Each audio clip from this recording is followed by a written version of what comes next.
e eu começo perguntando o seguinte: em 1990 o senhor era ministro e o senhor era presidente da Sociedade Rural Brasileira. Como o Brasil daquela época se compara com o Brasil de hoje? E o que aconteceu naquela época que explica o Brasil de hoje? Éramos jovens também, né? Sem cabelos brancos, Pedro. Éramos jovens. Olha, o agro de hoje é resultado do que ocorreu em março de 90. As reformas estruturantes que o presidente Collor lançou, que são esquecidas, ele é lembrado sempre pelo impeachment, os estruturantes do agro que está aí hoje são esquecidas, né?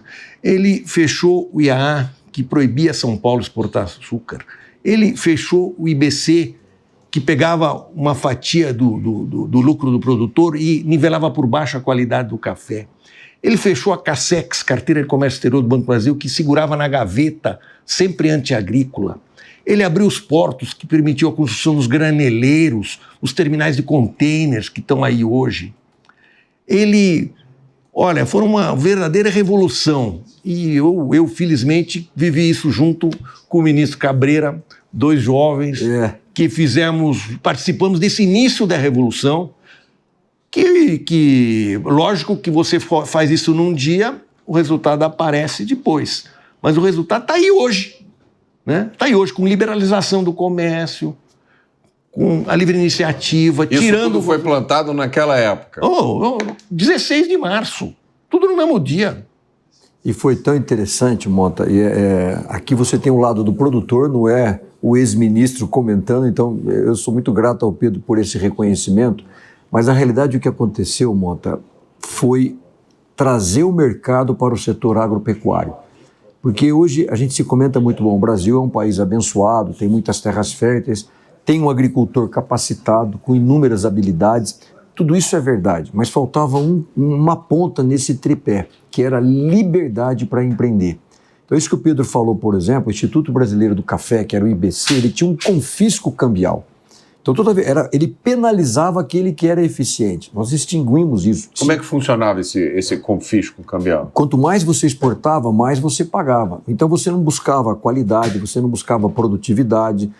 O sistema do IAA era um sistema de cotas, ou seja, eram políticos em Brasília que diziam, usina A, usina B vai exportar, você não vai exportar. Não era eficiência, hoje não. Aliás, por exemplo, no caso do IAA, o Pedro deve saber bem disso, na extinção do Instituto do Açúcar e Álcool, que tinha sido criado por Getúlio Vargas, para você ter uma noção. Hoje, qual é o resultado nós temos? Nós temos, por exemplo, o Consecana. O Consecana é um sistema de mercado que define o preço que você é remunerado. Então, não sei se você sabe hoje, um produtor de cana, não importa onde que ele esteja no Brasil, o preço do produto que ele recebe está atrelado, por exemplo, à Bolsa de Nova York, contrato número 11, ao preço do etanol na bomba. Então, é o mercado que define isso. Por exemplo, eu queria só reforçar o que o Pedro colocou, as pessoas não se lembram disso. Nós somos o governo seguinte aos fiscais do Sarney. Eu fui fiscal do Sarney. Então você imagina eu como ministro, a dona de casa reclamando, mas e o preço do leite era tabelado, Mota. O dia que nós anunciamos a liberação do preço do leite foi uma comoção no país. Dona de casa, a primeira imagem que apareceu na rede nacional de televisão era uma dona de casa segurando um bebê e ela dizia assim, qual é o preço do litro do leite que eu vou pagar? Quer dizer, o brasileiro ficou tão acostumado que ele esperava que Brasília era o preço do pãozinho, o preço do café. E é uma mentalidade que, de certa forma, ainda prevalece hoje, né, ministro? A crença de que o Estado tem essa... O agro se livrou disso. Aí nós trouxemos essa liberdade, não tem mais tabelamento de preço, o leite é livre. Então foi aquele... Durante os próximos 60 dias, 3 meses, o presidente me ligava todo dia. Olha, nós vamos voltar ao tabelamento. Mas nisso o presidente tem que reconhecer aqui de público, ele se sujeitou à pressão popular, não voltou os tabelamentos, e aí o mercado foi se ajustando, a produção foi indo, e é esse o resultado que... E está aí, né? Está aí esse agro que está aí, que hoje ainda é o que cresce no Brasil, é resultado disso. A abertura econômica, diminuiu o imposto de importação no adubo, no agroquímico, no trator. Então ficou mais barato você produzir, né? Isso feita lá para o presidente Collor em março de 90, e agora dizem que com essa União Europeia, Mercosul vai reduzir uma coisa. Quer dizer, o Brasil é um país fechado. Quer dizer, você proteger um setor industrial, agrícola, você proteger é válido por um período, né? Para ele se instalar. Agora, proteger o tempo todo é jogar a conta no consumidor, que é o que a gente fala. Aliás, nesse ponto, Mota, uma coisa interessante. O grande problema é que a indústria recuou. Houve uma abertura, mas a indústria falou não. Porque essa abertura que aconteceu para o agro também aconteceu para a indústria. Só que depois a indústria veio com pedidos, aí foram voltadas tarifas protecionistas, essas coisas todas. E continua até hoje isso, 30 e tantos anos depois. Veja, o Pedro fez... sempre com uma boa justificativa, com uma narrativa de que é para permitir o desenvolvimento. Valor agregado. O palavrão é o valor agregado. Aliás, é uma coisa interessante. O Pedro comentou agora, por exemplo, o acordo União Europeia-Mercosul. O receio dos agricultores europeus é exatamente essa eficiência que o mercado trouxe para nós. O Brasil hoje tem a mais desenvolvida agricultura tropical e a menos subsidiada. É o que menos depende hoje do Estado. Eu sempre brinco, a França ela não tem um agricultor, ela tem um funcionário público que depende dos recursos do Tesouro. Então ele não tem a mínima condição de competir. Então olha que coisa interessante. O pessoal reclama, mas na realidade não é um acordo de livre comércio. É um acordo de comércio, até porque no caso do agro, não sei se você sabe, nós temos uma cota hoje de carne. O mercado não está aberto para a carne brasileira. No mercado europeu. Sim, e o que o mercado europeu está fazendo com o acordo é subir essa cota até 100 mil toneladas. Mixaria. Não é nada para aquilo que a gente exporta. Então, não é isso. Mesmo assim, os agricultores europeus, eles reclamam. Agora, vou fazer aqui, vou fazer uma provocação para você ver como a indústria ainda não está preparada. A pedido do governo federal, não sei se você viu, desse acordo, ficaram fora as compras do SUS, do nosso sistema de saúde. Eu achei interessante. Que era a coisa mais importante para colocar, porque eu queria que o SUS se abastecesse produto barato na Europa. Então, agora você imagina o seguinte, você tem um posto de saúde lá no interior do Rio de Janeiro, você tem uma empresa que está vendendo, sei lá, um esparadrapo mais barato. Por que a gente não pode permitir que essa empresa venha? Ela tem que proteger a indústria nacional. E repassar esse custo para todos os consumidores. Que coisa mais cruel que você pode fazer com um pobre do que você proibir que o posto de saúde que atende ele não possa comprar um suplemento mais barato. Então, e hoje está fora do Mercosul. Não, e veja bem... As compras que vão suprir... Compras públicas. As compras públicas... Era um grande dilema. Agora, deixa eu só ver se eu entendi o que vocês estão me contando, porque para mim é uma surpresa isso. O que vocês estão me dizendo é o seguinte, porque geralmente a narrativa que a gente escuta é que o agro brasileiro é resultado de uma estatal chamada Embrapa. Foi uma estatal genial que, a partir das pesquisas e desenvolvimento, possibilitou o avanço do agro. O que vocês estão me dizendo é o seguinte, foi a liberdade econômica e o empreendedorismo dos agricultores brasileiros, a disposição deles de investir, de tentar coisas novas, é que produziu o agro. Com certeza. E a migração. Né? Que você pega a migração, por exemplo, o agricultor gaúcho, que migrou primeiro para o Paraná, depois para o Centro-Oeste. Você vai em qualquer cidade do Centro-Oeste aí, que se tornou... Eu fui a Rondonópolis... Tem CTG. Eu fiquei bobo. Tem CTG, em Sorriso tem CTG, porque ele chegou lá com o empreendedorismo dele, com a cultura de subir em cima do trator, inovação, e permitiu ética, ele né? Ética de trabalho tal, e fez lá, e fez esse Brasil que está aí. É resultado do produtor. É lógico, a Embrapa tem grandes cientistas, mas ela é parte menor no processo. Até porque as grandes tecnologias que plantio direto não foi Embrapa, milho safrinha não foi Embrapa, tem excelentes profissionais lá dentro, PhD, tem no adubo. O que é o plantio direto? Só para o pessoal entender. O plantio direto, mas não, o plantio direto, você... no clima temperado, você terminava o inverno e você tinha, a primeira coisa, aração para esquentar o solo, para ele plantar na primavera. Então, aração. E sabe que a gente aprende no livro deles? Então, a gente vinha aqui e fazia aquela aração também e tal. Aí teve um paranaense, eu tive em 1990 lá na fazenda dele, ele começou a plantar sem arar, plantio direto. Uhum. E aproveitava aquela massa para proteger o solo, para segurar a umidade. E aquilo lá foi se comprovando não só como hoje é considerado técnica de sequestro de carbono, e 90 e tantos % da soja brasileira é toda no plantio direto. Daí passou para a Argentina. Os Estados Unidos hoje paga para o agricultor fazer o plantio direto, porque ele não fazia. E foi desenvolvido... Como resultado da iniciativa individual e da liberdade do agricultor resolveu fazer. Daí veio o milho safrinha, que é fazer 2 plantios. O Brasil, até 2000, era importador de milho. De repente, milho safrinha. Também que era o milho na sequência da soja, digamos assim, né? Segunda safra. Grande exportador de milho, de uma hora para outra. Em 10 anos, você sai de importador para grande exportador. É um resultado de empreendedorismo. Nesse ponto, Mota, é muito importante a gente estar comentando isso no Conexão, porque o brasileiro, de uma maneira geral, e até as lideranças, eles não perceberam o que está acontecendo com isso. O que está acontecendo? O Brasil foi o primeiro país a desenvolver essa agricultura tropical, altamente tecnificada, e o plantio direto é uma dessas técnicas que é incrível. Ou seja, hoje no Brasil nós não temos que falar apenas do nosso potencial. O Brasil é um país do futuro, nós temos que falar do diferencial. Ou seja, a diferença como eu produzo aqui 1 quilo de soja ou 1 quilo de milho. E tudo isso, com essa revolução, é isso que eu falo. O Brasil está tendo um protagonismo hoje na geopolítica mundial. Por quê? Porque até essa década de 90, 80, você tinha os americanos, eles tinham um poder econômico muito grande com o trigo, com a soja, com o milho. Isso era uma ferramenta política de domínio nesse cenário mundial. Era guerra. Agora, o que nós estamos tendo? Uma transferência literal de poder da faixa temperada para a faixa tropical, com essa agricultura altamente desenvolvida. Porque a cada tempo a gente tem tomado essas posições no mercado americano. Agora, esse ano, por exemplo, o Brasil tomou posição como o maior exportador de algodão, que era até então, desde 1990, era uma posição ocupada pelos Estados Unidos. Então isso, você tem uma transferência de poder, isso incomoda, por isso que você tem essas reações do Mercosul, essa coisa toda. Mas o que é o mais importante para mim? É que o brasileiro ele não enxergou isso, como isso está projetando o Brasil no cenário mundial. Nós estamos na vitrine.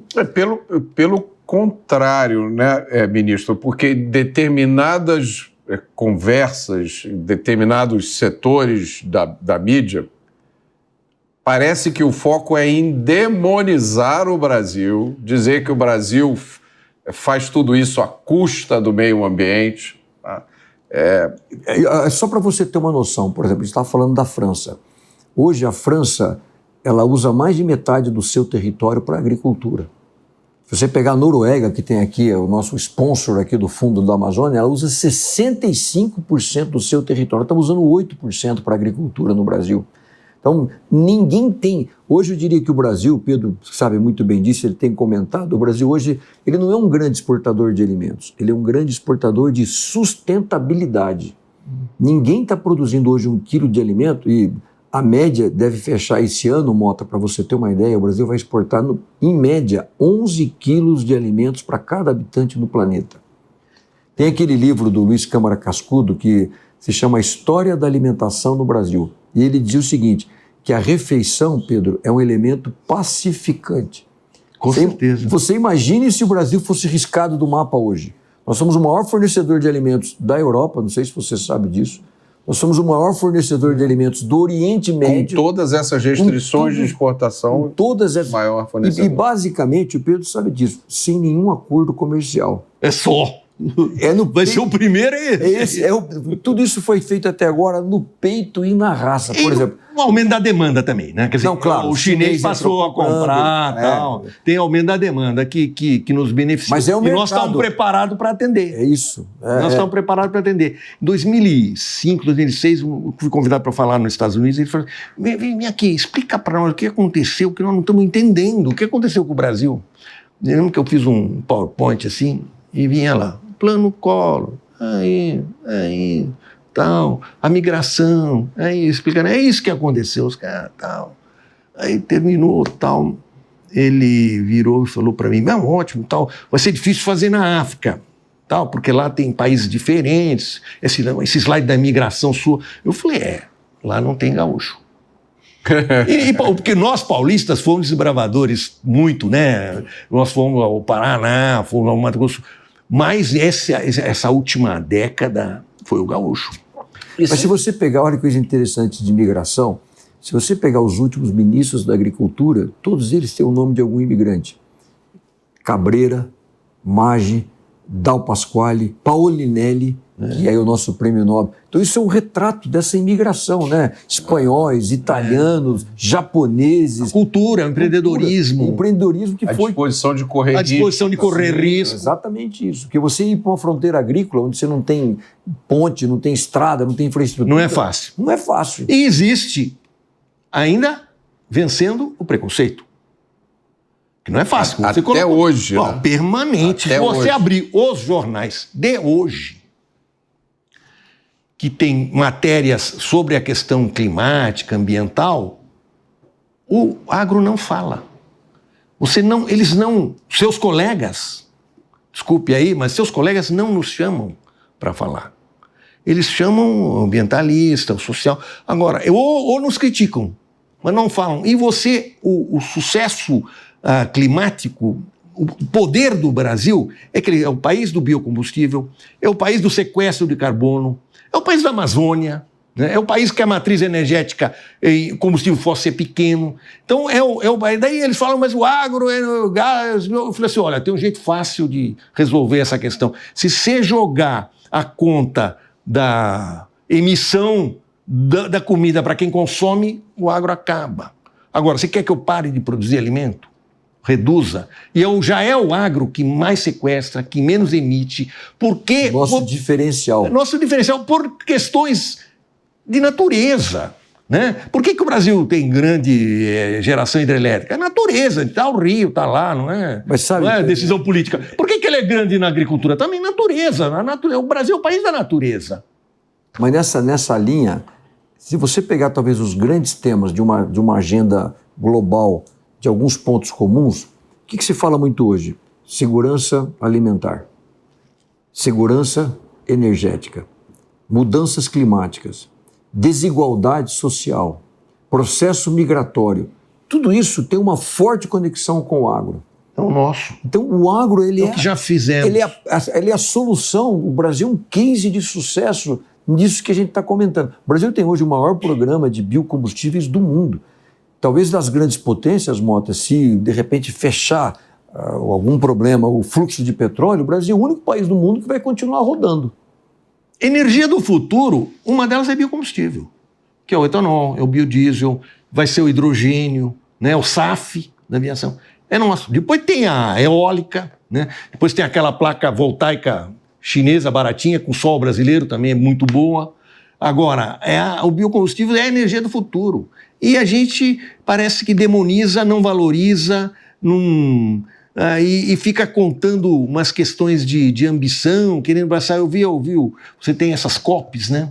Então teve a COP 29, nós vamos ter aqui... O piquenique de bilionário. A COP 30 vai ser aqui no Brasil, COP 28, Dubai. Eu cheguei lá e vi o presidente Lula, chegou em Dubai e falou assim, fim do desmatamento ilegal até 2030. Foi o grande anúncio do presidente Lula em Dubai. Eu olhei bem aquilo, o legal ele vai ter que me contar como é que é, né? Mas tem até 2030, ele conta, em 28, 27, 26, algum dia ele vai ter que me contar, porque está na lei, ele vai me contar como é que ele vai ajustar, eu tenho tempo para aprender. Agora, por que eu vou aceitar o ilegal, o crime, até 2030? Pô, eu não sei, é um absurdo. E daí eu falo, outro dia eu falei isso numa reunião, eu falei assim, não, mas caiu 50% o desmatamento. Eu falei assim, olha, eu não estou pondo culpa no IBAMA, no ICMBio, não estou pondo culpa em ninguém, só estou falando que eu, como brasileiro, não quero o crime. E o garimpo ilegal corre solto. Extração madeireira ilegal sempre teve e continua. E aí que falta... E agora a culpa minha... Culpa minha, é poder público. O poder público não cumpre, arruma alguém para pôr a culpa. É o pecuarista. Que é o pecuarista? O grileiro vai lá, grila, derruba, põe fogo, tudo, depois joga uma semente, chega um boi, culpa do pecuarista. Você me desculpa, eu sou pecuarista, não tenho nada a ver com isso. Não, mas nesse ponto, Pedro, é aquela história. No Brasil hoje, qual que é o nosso problema? Nós temos em alguns lugares estado demais Em alguns lugares, Estado de menos. Nesses lugares, falta o Estado. Falta Se você pegar falta grande polícia. parte das terras da Amazônia, e poucas pessoas sabem disso, Mota, são terras devolutas. São terras que ainda não têm dono. Pedro Álvares Cabral não chegou lá ainda. Aquilo está num período pré-colombiano, quer dizer, aquilo é terra de ninguém.